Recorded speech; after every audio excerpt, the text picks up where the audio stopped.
All right, ladies. Here we go. Welcome back to the channel, man. Things all girls did in the 1970s. We are back on the Recollection Road channel. I'll leave their channel in the description. I'm excited to see this because, we've covered some videos talking about the 70s, but I'm just wanting to see uh how many people are going to comment on this video, because let's just see what they talking about. He said all girls, so it must have been a thing. It must have been a thing. All right, we ain't gonna waste no more time. Let's jump right into it. Life in the 1970s was special to say the least. As parents were struggling to put food on the table and fill up their gas tanks, young people were busy living their life and living in the moment. Girls especially were busy during this decade, and their lives were filled with moments that were common to many others during this time. So let's take a look back at things that all girls did back in the 1970s. Let's see. Raise your hand in the comments.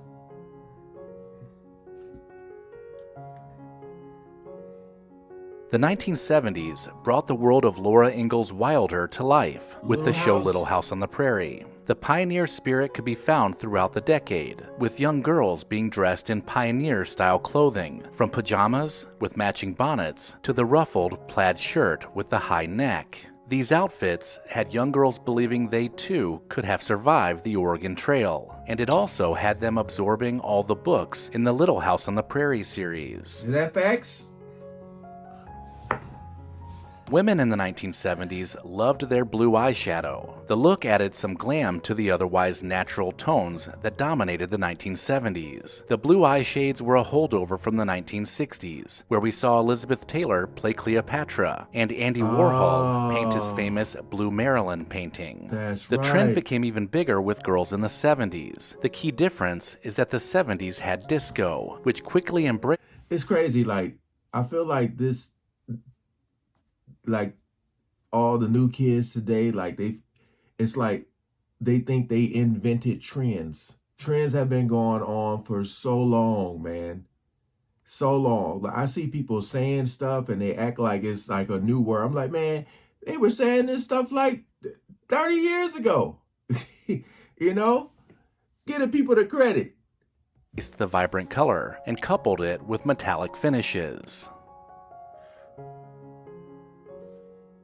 Rediscover your past by digitizing your family's memories with Legacy Box. Watch until the end of this video to find out more about preserving your legacy, and then visit legacybox.com/recollection. Halter tops and hip huggers also took center stage, with girls wanting to express a bit of freedom and rebellion during this time. These outfits, which exposed the midriff and highlighted curvy hips, were perfect for the dance floor, especially when getting down to the trendy new dances like the bump, the hustle, and the YMCA dance. Wow. The culture of the decade made dancing essential, and it had many girls rehearsing their moves as if they were becoming the next Solid Gold dancer. Look like Taylor Swift over there. Said the bump. As women were becoming more and more independent, Hollywood followed and produced shows that were reflective of the times. Two popular shows that many women watched in the 70s highlighted working women and the inequalities they experienced. The Mary Tyler Moore Show was one of the most loved shows of all time, and featured a single woman in her 30s working for a TV station. Alice featured a single mother supporting herself and her son by working in a diner, opposite a chauvinistic boss. Both shows appealed to women and brought attention to the trials that they were facing. When Charlie's Angels debuted, it had both men and women watching, for clearly different reasons. Women of the 1970s couldn't get enough of Farrah Fawcett's hair. The feathered and flipped back look was something that every girl from that time tried to imitate. With a blow dryer and some hairspray, girls could achieve that signature look that became a definitive style from this decade. If you were one of the girls that adored Farrah Fawcett and her look, you might have owned the Lady Chic Speed Styler. This was endorsed by the superstar and made achieving her classic look even easier. Girls all over the country bought the device, which was a combination of a dryer and a hair styler. For the women out there, when y'all used to do your hair like this, how long would it stay? Like how long would it stay like with those curls going out? Did you had or you had to put like some type of spray to keep it solid? Because I'm just trying to figure out like, of course you wouldn't like. I mean, if you wear that going dancing and stuff, and you're all hot and sweating, I'm just wondering. And it made mastering that feathered hair look even easier. The 1970s in general was a big decade for beauty supplies. Shampoos like Prel, Herbal Essence, Lemon Up, and Gee, Your Hair Smells Terrific are Lemon just a Up. few of the many options that women had for washing their hair. On top of the fragrant shampoos, there was Love's Baby Soft that made young girls smell like baby powder, and Bonnie Bell Lip Smackers, which added a glossy shine to your lips while satisfying your taste buds with a variety of flavors.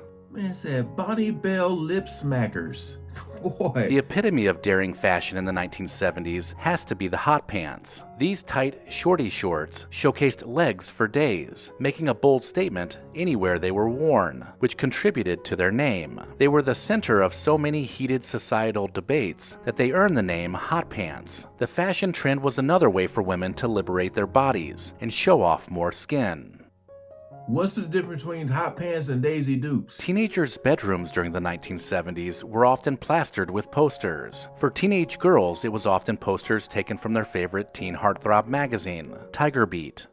There was Sean Cassidy, David Cassidy, Leif Garrett, and Scott Baio, among others. And these teen idols were often papering the walls of bedrooms across the country. Girls couldn't wait to get the next issue, so they could start clipping pictures out of it to completely cover their walls.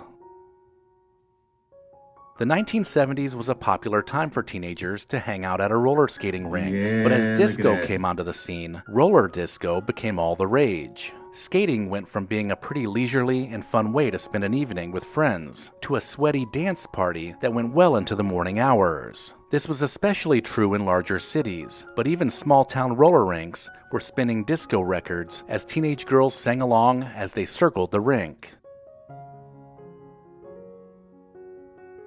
During the 1970s, sewing was still an important life skill passed down from mothers, and it was also reinforced in home economics classes in high school. Girls were taught early on how to sew on a button, stitch on a patch, or mend a hole. This also led to them learning how to use a sewing machine, which allowed them to create handmade outfits.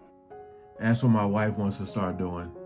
She wants to get into this. For now. many girls in the 1970s, Judy Blume provided a roadmap for navigating those awkward younger years. Books like Are You There, God? It's Me, Margaret, Tales of a Fourth Grade Nothing, and Blubber were all standard reading for young people. Usually, the occasional school book fair was a perfect opportunity to pick up one of these books. And with over 82 million copies of Judy Blume books being sold, it's safe to say that lots of girls were reading these books.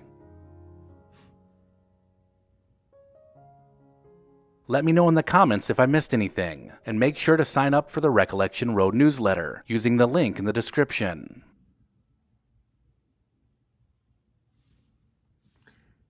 Yeah, man. The 70s is where it's at. I just feel like it was so much going on with style, with music. Um, I mean, again, I'm an 80s baby, born right on 1980 in July. But just to see how this was, like, when you look at everybody just looked cool. I ain't saying it was. I'm just saying they look cool. Like you walk out the door and it just seems like you should have some theme music. No matter what you put on, it seemed like it worked. Can't wait to see the comments, especially from the ladies. See what y'all got to say about this. Them hot pants. Please, what's the difference between hot pants and Daisy Dukes? Is Daisy Dukes like just considered denim? I don't know. Peace out.